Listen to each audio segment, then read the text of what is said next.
Hey there, welcome back to our channel. Today, we're going to show you how to hide your About on WhatsApp web on your PC with the new update. It's a simple process that will help you keep your information private. Let's get started. First, open your WhatsApp account on your PC. Once you're logged in, look for the gear icon in the top right corner of the screen. Click on it to open the settings menu.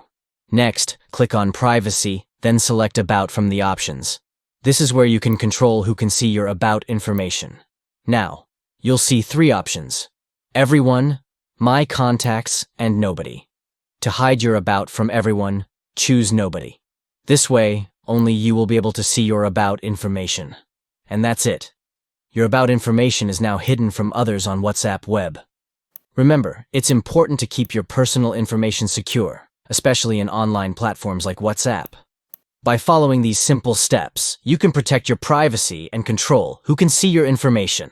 Thanks for watching, and don't forget to like and subscribe for more helpful tips and tutorials. See you next time.